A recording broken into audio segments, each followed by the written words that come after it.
all Eastern religious thought, and then the rest is philosophy.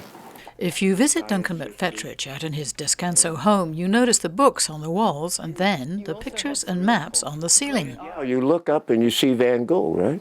And here we have a map of... And you have a map of our discussion today, you see, is about the county, right? The unincorporated areas. Yeah, and that's the county. All the white as cities, technically urban. McFetrich's map on the ceiling appears upside down, so to make it easier to read, here's a map of San Diego County the right way up. The colorful areas are the unincorporated parts of the county, and that's the area where the county supervisors have land use authority. And I'm going to translate your unincorporated area by calling it wilderness or farmland. That is the area outside, by definition, urban areas. McFetrich of Save Our Forest and Ranchlands was largely responsible for a citizens' initiative which for almost 2 decades limited development in much of the Cleveland National Forest. Watch out for the snakes.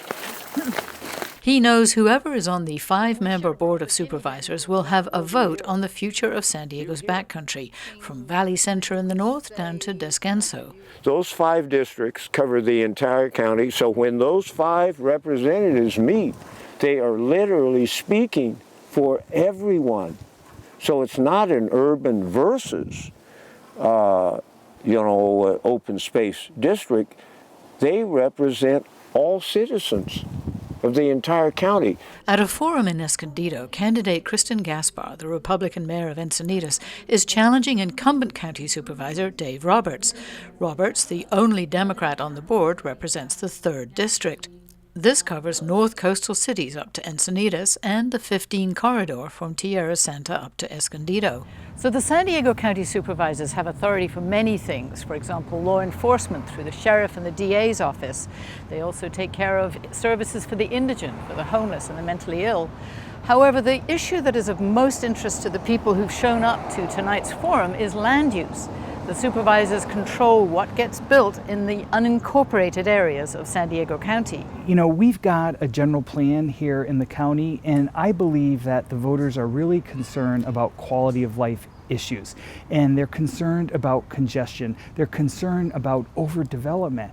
And they want a supervisor that's going to stand up and say, enough is enough. And that's really what I've been doing, is really making sure that we look at our communities and we don't have rampant overdevelopment. Roberts says political action committees have contributed hundreds of thousands of dollars to his opponent's campaign, with donations from the Building Industry Association and the Associated General Contractors. There's a reason somebody has given my opponent over $500,000. They're going to want something in return for that. Corruption in county government is unacceptable. Much of that PAC money has gone on TV ads attacking Roberts for problems in his office last year.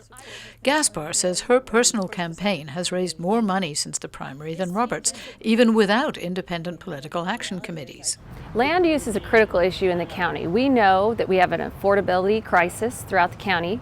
We have a dwindling amount of precious open space. It's going to take someone who's pretty special to be able to balance those 2 interests. The only way to resolve some of the affordability crisis is to diversify the housing options that are available throughout the region. And one major role of the county board is to make sure that we do diversify the housing opportunities throughout the region. Matt Adams of the San Diego Building Industry Association says there's a reason money is pouring into this race. Jurisdictions, they hold the keys to everything. They tell us what we can build, where we can build it, when we can build it, and how much can we build. They hold the keys to everything. They're our partners in the land use business. Longtime political consultant Tom Shepard says as urban neighborhoods fight more density, the battle over the backcountry is heating up. Most of the cities in San Diego County are largely built out. There's not going to be significant new residential growth in most cities, and in most cities, voters are reluctant to approve further densification in their own neighborhoods.